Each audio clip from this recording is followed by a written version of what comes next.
Тэнгэрлэгц COP17-оос үргэлжлэн хурж байна. Бид яг одоо Монголын Amnesty International-ийн компанид ажлын зохицуулагч Цэцэн Заяат ярилцах гэж байна. Өдрийн мэнд хүргэе. Өдрийн мэнд. Бидний ярилцлага ерөнхийдөө COP17 ба нүүдэлчин малчтын эрх гэдэг сэдвийн хүрээнд явагдана. За цэгэр бүсэд одоо бүртгүүлсэн нийт зочдын дийлэнх нь 91 байгууллагын төлөөлөлөд байсан л да. Тэгэхээр ер нь цөлжилт цаашлаад ер нь нуур амьсгалын өөрчлөлт байгаль орчны асуудалтай холбоотой 91 байгууллагуудын оролцоо бас их байх шиг байна. Amnesty International-ийн зүгээс юуны удаагийн COP17-д ямар үүрэгтэйгээр оролцоотойгоор дорж ийнэ. За эхний ээлжинд яагаад энэ цөлжилтийн эсрэг талуудын баг хуралд иргэний нийгмийнхэн тэгээд бас нөгөө орон нутгийн иргэд уул иргэд илүү их оролцоотой байгаа юм бэ. Тэгэхээр тэдэнд үнэхээр шийдвэрлэх шаардлагатай амьдралд нь тулцсан асуудлууд байна. Тэгээд энэ цөлжилтийн асуудал, урамсгалын өөрчлөлтийн асуудал бол зөвхөн байгаль орчны асуудал байгаа болчихсон. Энэ бол нийгмийн асуудал, энэ бол хүний асуудал, ирээдүйн хойчийн асуудал, хүний эрхийн асуудал болчихсон. Тэгээд энэ том баг хурлууд болоод одоо үндсэн COP-тэй тэгэл баг хурлуудыг ингээд ажиглахаар шийдвэр гаргах төвчний хүмүүс бол шийдвэрээ гаргадгийг сонсон гаргана. Гэхдээ хэрэгжилт нь бол хангалтгүй байдаг. За бид өнөөдөр COP17 дээр яг үндсэндээ санхүүжилт яаж босгох вэ?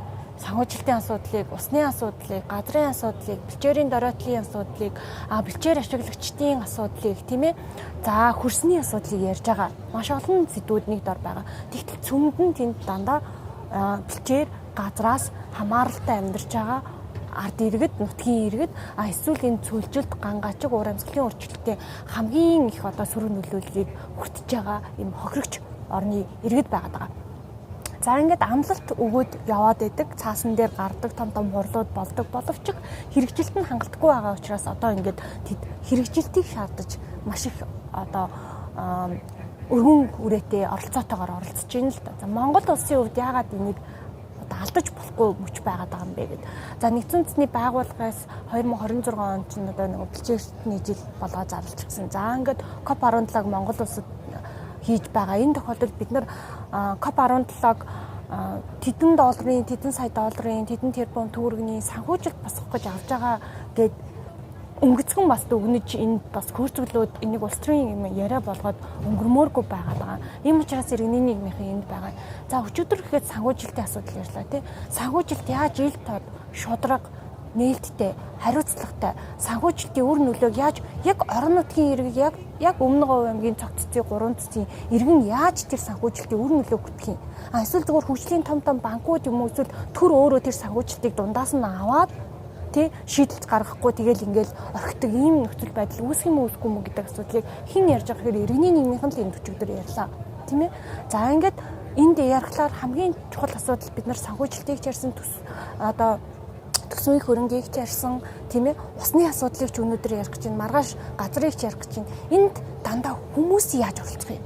Яг нөлөөлөлд байгаа. Яг өнөөдөр зовлонгийн амьдралаараа ирээдүгээрээ бүх юмараа дэнчин тавиад үүрээд амьдарч байгаа энэ малчид говийн бүсийн малчид тэр дундаа яг цөлжилттэй яг өдөр тутам цөлжилтийн үр нөлөөг өдрөөс өдөр жилээс жилд мэдэрч байгаа амжиргаагаараа эрүүл мэндээрээ мэдэрч байгаа энэ хүмүүс яаж оролцох юм бэ гэдэг асуудал маш чухал байгаа. За тэгэхээр маш олон малчид бол иргэний нийгмийн төлөөлж оролцож дуу хоолойгоо өргөж जैन хэд хэдэн асуудлууд байна. Би үргэлжлүүлээд ярьчихгүй та асуух уу? Та үргэлжлүүлээ яар. Хит хитэн асуудлууд малчид маань ирж ярьж байна. За Amnesty International-ийн хувьд бол маш олон ингээд жилийн туршид яг энэ говь цөлийн бүсдэх уул уурхай нөлөөллийн бүсэд амьдарч байгаа иргэдээс юм гомдол мэдээллүүд бид нарт ирж байсан. Тэр нь одоо юу гэдгийг нөгөө уурхайд ашигладаг тесрэх бодис тийм ээ түүний хадгалалт хамгаалалт хоорт химийн бодисын хадгалалт хамгаалалттай холбоотой асуудлууд хиндэ ирж хагаад сүүлдээ ерөнхийдөө нөгөө занал хийлэл тийм ээ оролцуулахгүй байх шийдвэр гаргалтанд одоо тэднийг утга учиртайгаар оролцуулахгүй байхын асуудлууд гараад тэгээд Amnesty International яг энэ говь цөлийн бүсдэх нүүдэлчин малчин иргэдийн амьдрал амжиргаа тэгээд нүүдлэх соёл ирэх тийм ээ эргээд цаашлаад чөлөөтэй урьдчилсан мэдээлсэн байдлаар зөвшөлтсөлд орж өөрсдийнхөө амьдралыг шийдэх энэ эрхийн асуудлаар судалгааг 2025 онд эхлүүлсэн. Тэгээ бид одоо судалгаагаа удахгүй гаргахад бэлэн болж байна. Тэгээ би өнөөдөр бол яг энэ судалгааны одоо гол олдоц гэх юм уу те гол дүгнэлтүүдийг та бүхэнд бас хуваалцгаар ирсэн. Та үр дүнгээ бидэнд шууд хуваалцаач. За ингээд уул уурхай нөлөөллийн бүсэд амьдарч байгаа 3 аймгийн малчин иргэдтэй уулзсан тулгамдж байгаа. За энэ бол Говьсөнбөр аймгийн Сүмбэр, Дорноговь аймгийн Айраг, Өмнө Говь аймгийн Цогццын сум гэсэн 3 сумд ажилласан. Тэгээ Amnesty International-д одоо судалгаанд оролцсон малчид нутгийн иргэд бол яг давтамжтайгаар 3 том бүлэг асуудлыг энд ярьж байна. За энэ нь болохоор уул уурхай, түүний дид бүтэц одоо зам, төмөр зам тийм ээ баяжуулах үйлдвэр гэх мэтчлэн уул уурхайн олборлолт түүний дид бүтцтэй холбоотойгоор малчтын нөгөө нүүдлэн бэлчээрлэн амьдардаг нүүдлийн одоо зам нь хуваагдах, бэлчээр нь хуваагдах, бэлчээр нь хөмөгдөх, бэлчээргүй болох асуудал яригдж байгаа. Тэгээ энэний цаана юу болж байгаа гэхээр амжиргаагүй болох, малаа цөөлөх, нүүх, нүүлгийн шилжүүлтэнд өртөх те. За ингээд шударгаар одоо гэдгийг хөрөнгө үнэлүүлэхгүй байх, ингээд орхигдох гэдэг. Өнөөдөр 8 уурхайн дунд амьдраад 200 м, 300 м-ийн зайд уурхай дунд амьдраад тэгээд тэслийн дунд амьдарч байгаа айл байгаад байна. Нөхцөл байдал ерөөсөө шийдэгдээгүй.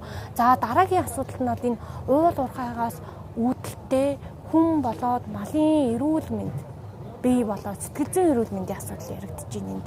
Тоосчлт, модны усны хомсдол, за тэгээд дарамт, за тесэлгүй, дуу чимээ гэдэг ингээд орчны бүртгэлийн асуудлууд яригдж штэ. За тэгээд нөгөө тесрэх бодис, химийн одоо албартанд ашиглаж байгаа химийн хорт бодисуудын хаягдлал, хадгалалт тийм ээ, ашиглалтын асуудлууд энд яригдж байна. За дараагийнх нь болохоор энэ асуудлаа яриад хилээд явахаар иргэд ерөөсөө очоод хан мөргөж байгаа юм шиг юм нөхцөл байдалтай тулж байна.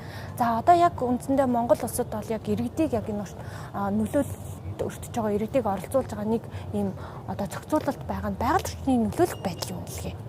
Түүний одоо хууль биш үү те.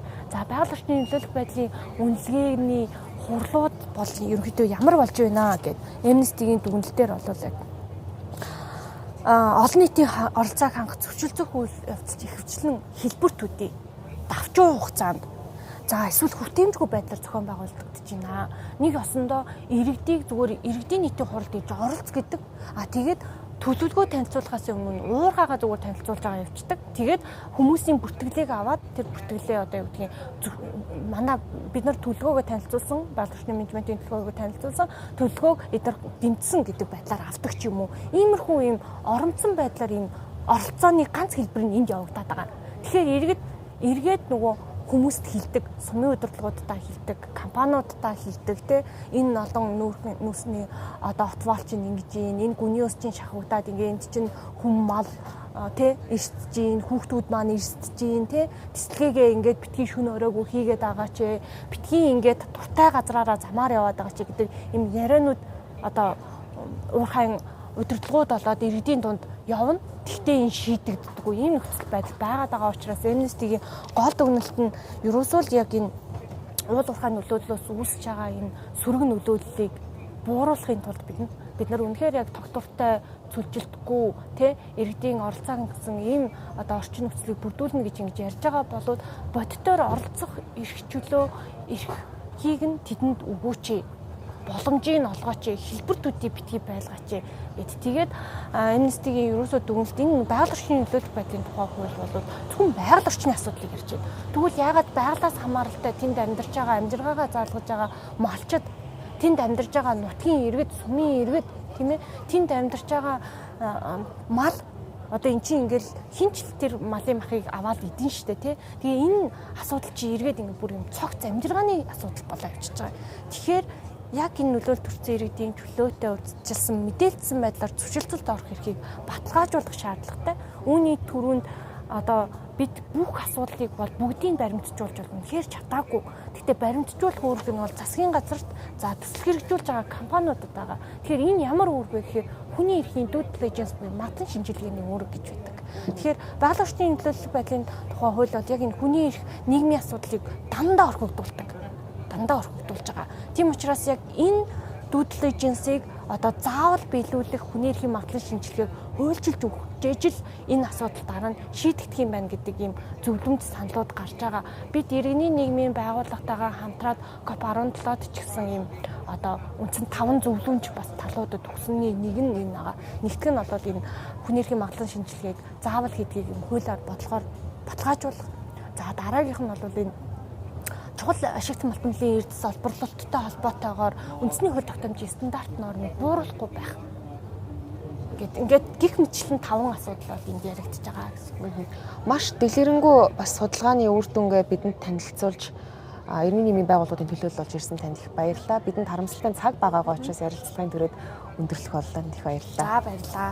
Тэнгэрлэгт та бүхэнд COP17-аас үргэлжлэн хүрч байна.